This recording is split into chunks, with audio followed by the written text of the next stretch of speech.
In the Underhive, retribution is swift and brutal. Keith the Orlock was enjoying a night out in a dingy Underhive club, minding his own business. The theft he'd committed against the Delaque was the last thing on his mind. The Murkfall Blades had other ideas. An anonymous Delaque ganger hunted Keith across the ash wastelands and into the Underhive, where he intends to take care of his own business. Welcome to Fighting Right.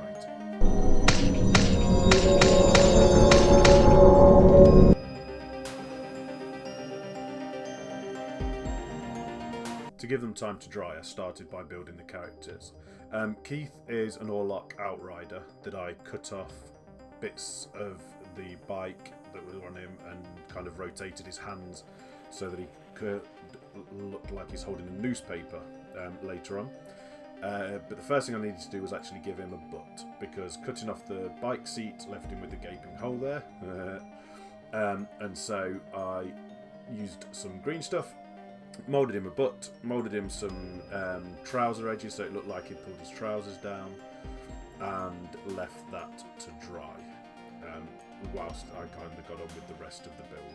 I was quite pleased with this. I've never really sculpted anything before, but I'm pretty pleased with how it came out actually. I quite like it, as you'll see later on. I wanted to make a concrete base for the diorama, so I mixed together tile grout and casting plaster, added some grey and brown paint and a lot of water, and mixed it together and put it into this little mould I've made out of a sheet of polystyrene and some balsa wood. And this worked well. I think part of the problem was what I thought was pure tile grout, actually I'd already pre-mixed with sand, so it ended up being a bit looser than I intended. Next time I'll make sure I just get pure tile grout and the casting plaster, because that should make it a lot stronger. And this took a long time to dry. It took, we're talking like a week on the radiator, which I think was partly the sand, was partly because I put too much water in because I wanted to get it really smooth. But I wanted a concrete base that I could crack and that would hold together. Because I wanted it, this is a dingy nightclub. If anyone's ever been into especially a men's toilet in a nightclub, they're just awful. The floors are cracked and horrible and covered in puddles of goodness knows what. But I wanted to make that horrible kind of floor. I didn't just want to use foam, because that would be nice and smooth. So once I'd spread out the mixture into the mould, I went back in with some I can't remember what it's called, but it's like joining tape for plasterboards. So when you're putting plasterboard up, you use this to join and to cover the joins and then kind of skim over it. So I use that because this will give it that integrity, and actually also has the benefit of when bits chip off when I'm cracking it, things like that, it looks like rebar inside it, so I'm able to paint that up later on as well. This all started with a nice idea of using a canvas picture frame, like a canvas on a frame as a base. It's got a nice cavity underneath it, but it didn't work, and you'll see why here. I kind of planned everything out, cut some walls out of thin ply, but the gaps were not very good. The base was too big, but I did persist with it for a bit and stuck all these tiles onto the wall. I just used cereal box cardboard for this because I wanted a shiny finish at the end. But I kind of realised, this isn't working. So instead I went and just used a nice foam base that I could cut to the size that I wanted. I cut out the concrete base at this point. As you can see, the rebar kind of comes through, the plaster tape comes through, which is really good. It gives it that nice effect. To be honest, I also tried sticking this concrete base onto the canvas and it just wouldn't stick. I tried UV glue, I tried hot glue gun, nothing would stick it, which is another reason why I just scrapped off the canvas in the end and went for foam. It just worked a lot better. So stuck that down, weighted it down with a load of heavy things. I wanted to get that cracked, but you can't really see the cracks at the moment, but what I did decide to do was just add some more cracks. This is where that plaster joining tape really came into its own. It just held everything together, allowed me to be quite rough with it, really put some good cracks into it. Even where it has split apart there, it still held together really, really well, really solid. I'm going to be using this technique a lot, I think, in the future. As I mentioned before, I'll make sure I get proper grout rather than sand and grout, because that just made it a little bit too loose. But I did reuse the walls from the canvas because it took me blimmin' ages to stick all the tiles on, and I wanted to make sure I used them. So I kept those and stuck those onto the base as before. I did add a few more tiles onto the edge where they were missing there. And again, I was pleased with how that looked. Then I wanted to add all of the pipe work. This is a toilet, public toilet, and needs to have a lot of pipe work. Gives me a lot of opportunity for weathering and for rust. I used a lot of styrene rods that I've just picked up off eBay, quite cheap. Used a hot air gun to bend them where I needed to. Positioned everything in place, and just a lot of this was done by eye. Kind of thinking, right, what would I need? Well, we'll need pipes into the urinals. We'll need pipes for the sinks. We'll need pipes for the toilet. There'll just be general pipes going around. I was originally intending to put a ceiling onto the diorama, so I put that pipe in the corner so that I could run wires down from the ceiling. But in the end, I decided not to bother. Just checked that the heights were good. Then I wanted to build the stall wall for the toilet. Now, this is a men's toilet, and anyone who's been into a men's toilet in a nightclub knows that they don't often have doors on the stalls. Yeah, it's not pleasant. So I didn't bother with the door, but I did want to put the stall up. So I cut it out of the styrene sheet, and then I used a styrene tube and just carefully slit down the middle so that I could slide the panel into that. This was a bit fiddly, but it worked well once it was done. I was pleased with the effect, and I did that for both sides and super glued it in place, and that kind of held it in place. And when I put the one on the other side, the longer one, I also, as you can see in the bottom, put a thinner bit of styrene rod as a peg so that I could apply some hot glue gun glue and push that into the concrete. So I pre-drilled a hole for that to go into, and it just gives it a bit more stability, a bit more strength. And at this point I also realised that the toilet was way too far over to one side, so I do move that later, so it's in the middle of the stall. But I was really pleased with that, actually. I was really pleased with how that came out. This is the first kind of thing where I've really been able to put a lot of detail on it, not having to worry whether it's going to fall off when the kids start playing with it on fighting writing workshops. So I went a bit to town with it. Put some styrene sheets around the edge. Then I wanted to make a vending machine. So I, popular advert at the minute, I thought, well, let's go for stims, for stim shots, which are a NECROMUNDA thing. I tried using a print-at-home transfer sheet, which I've used before for ghost signs on one of the Mordheim buildings, and it worked really well.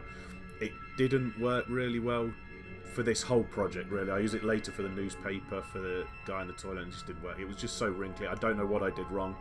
I don't know if it's my printer or if the papers got wet, but it just didn't work. So in the end, I peeled it off and just went back to Mod Podge and photo paper, and it was just a lot easier and worked really well. And in the end, I didn't like the fact that the paper was a bit thick, but in the end, it didn't matter.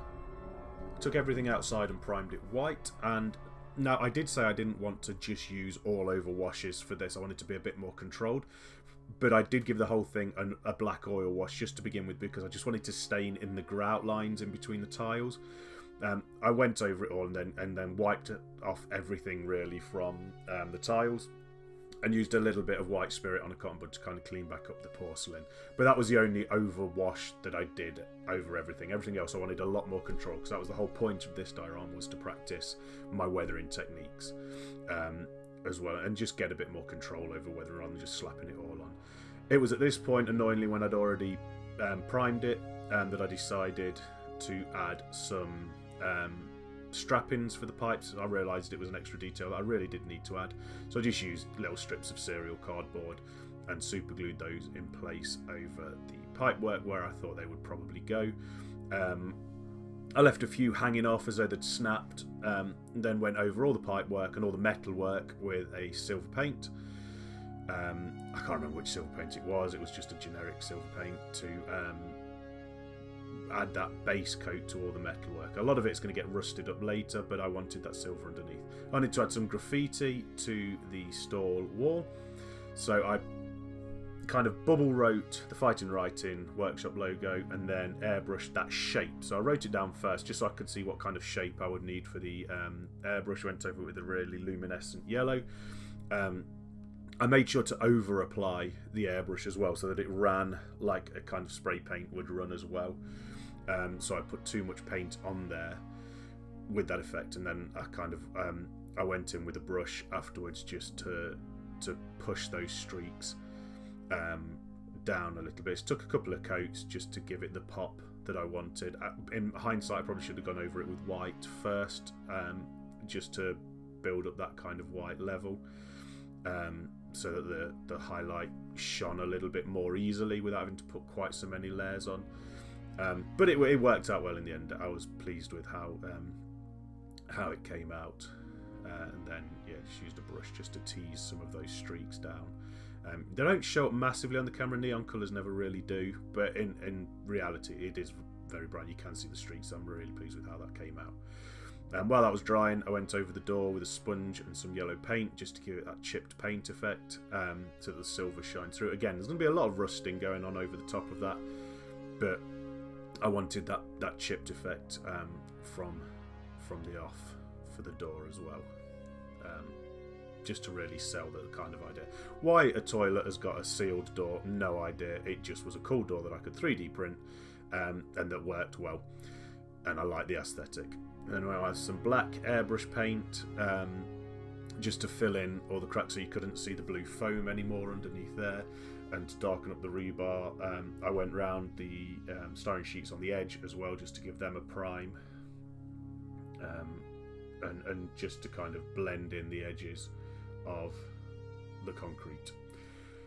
Back to the graffiti, I went around the edge with a marker pen. I've now got some acrylic pens that I would use in the future. This worked alright, but it did absolutely knacker the end of the pen. So I went around and gave that kind of a 3D-ish effect. I'm not a graffiti artist, but I was pleased with how it came out. Went back in with some white just to provide some kind of like highlight bubbles to it. And overall, yeah, for a first attempt at graffiti, I'm pleased with how this came out. It'll be something that I practice, I think, in future dioramas as well, just to try and get a bit more kind of, you know, just a bit better at it, a bit more effect, a bit more style into it. But, you know, I'm pleased. Then, completely out of focus for some reason, I went around all the pipe work with the Dirty Down Rust. I love this stuff. It just is brilliant. It gives a really nice rust effect. I don't know why this is all out of focus. I do apologise. I'm not showing much of it because there's just no point. The whole section was out of focus. But one of the reasons that I love it is that once it's dry, you can go back in and reactivate it. Another thing, of course, this is a men's toilet, so the toilet seats are going to be metal, like they are in many men's nightclub toilets. I don't know if it's the same in women's toilets, but in men's they're often metal and rusty and falling off. Like I said, with the Dirty Down Rust, you can go in with water afterwards and reactivate it. And this is what I like, because as I apply it, it looks rubbish and blotchy. But when you go back with the water, you can start to get a lot more control, knock it back, and get some really good streaks going on, as though it has actually rusted and then ran down the walls. And even as simple as just applying a lot of water to it and letting it run naturally down and allowing gravity to take its kind of, you know, effect on it, gives it a really nice, realistic look. So I do like Dirty Down Rust. I do use it a lot, and it still gives you that control, because, like I say, you can go in and just streak it slightly if you need to, or you can go quite heavy with the brushes. Then I used just a variety of different AK interactive washes, so kind of moss. I think one of them was dirty grime, and again applying it in different thicknesses. So some of it straight from the bottle, some of it slightly watered down. You get a lot of control over it using the brush tip just to try and give it that streaking effect, give it that idea of you know, running down this horrible, manky, mouldy toilet. I then used streaking grime, which again I like. I didn't want to do that all over the walls because I was quite pleased with how the other weathering effects had gone on, and I didn't want to just completely wash them out with this. But I applied it all over the floor to tie all of those bits in, and then went back in and mopped up a lot of the excess. It's a nightclub toilet, so it needed music posters. I came up with some of my own NECROMUNDA ones. We've got 3 corridors down, we've got cannibal corpse grinders, and of course we've got Delaque Soul. Then asking a NECROMUNDA forum, and boy did they come up with some good ones. The Human League of Votan, Craft World, the Gene Stealer Cult, Skavana, and of course Megadaka. You can download all of those from the link below if you want the posters. I went round, stuck those in again, just Mod Podge underneath them, Mod Podge over the top, just to give them a bit of extra layer of protection. They are only paper. I didn't bother printing these on photo paper. I just used normal inkjet paper.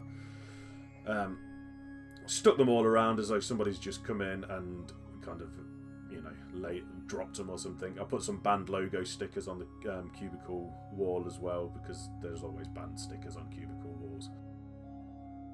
Started painting the glass with a dark green. This was something new for me as well, kind of painting glass in this level of detail, doing a bit of glazing. It's not something I'd really done before or pushed myself to do before, so I thought, you know what, I'll give it a go. It's based in dark green. While that was drying, I went over the handle again with a chipped kind of red paint. Then I got a lighter green and just started to layer up the reflection on the glass in the corners. Give it a couple of layers of a kind of watered down glaze, just to see how it worked, really. Like I say, you know, it's not perfect, but it's better than anything I've done before, so I'm happy with that. Went over the highlights with some pure white, just to really pick out those kind of bright points on the glass, where they will reflect, which, you know, it worked. I'm pleased with it. And then thanks to Leif at Devs and Dice for this idea, some blood for the blood god on the brush, and then the airbrush just to kind of give blood spatters. I tried to do this from a lower angle so that blood spatters went up, which kind of I figure they would do in real life with all the violence in this kind of Underhive toilet. I did a quick resin pour just to do some really dirty water in the toilet bowl and the cistern and the urinals and the sinks. The problem with doing a small resin pour is it's really hard to get it accurate, so I ended up wasting loads of resin here that I just didn't use. So I poured way more than I needed to for these tiny bits. Obviously, men's toilet, there's going to be dirty water or worse all over the floor. So as well as in the vessels, I put some of this resin on the floor just to give it that really horrible kind of urine-soaked mess. And again, really pleased with how that worked out. Just looks like horrible dirty water, which is exactly what I wanted. My youngest daughter at the moment is absolutely mad on rubber ducks, and started collecting them, so we needed one of those to go in there just for a little bit of a quirky kind of splash of colour. Just 3D printed that off, painted it up with some contrast paints actually rather than normal acrylic paints. Worked really well. We'll give him a name of Dennis the duck. There you go, just sat in the system, looking happy. Then off camera I painted the 2 characters. If you are interested in seeing me do kind of painting tutorial videos, I'm not a pro painter, but I'm okay. I can show how I do these kind of things. Just let me know in the comments. I ran some wires through a hole I drilled in his side. These are the finest wires I could find. They are very thin. They were quite hard to solder later on, but they're easier to hide. I would like to hide them a bit better than I did with the kind of finished thing, but you know, for a first go it's alright. So once I tested that the LED worked and had been stuck in place, threaded the wires through the base and stuck the Delaque ganger down, and again once he was in, just double checked that the wires still work. They are very thin wires and I was worried that they might snap as I was pulling them through, so just double check that they still worked when everything had kind of pulled through, and it did. Same for the guy. Now the newspaper I made out of green stuff and it's alright. I then used another transfer to go on it, and it was a bit short, which was annoying, but I was in a rush to get it done, so I just left it. The transfer again didn't work particularly well, but you know, by this point I was already running about 3 weeks over how long I wanted this diorama to take, so I just thought, you know what, it will do, it's fine, it looks okay, I'm being a perfectionist. But I would do that differently if I did it in the future. Again, wired up the LED, super glued everything in place, and I really like his disco clothes. I love the fact that he looks like, you know, his trousers really have been pulled down.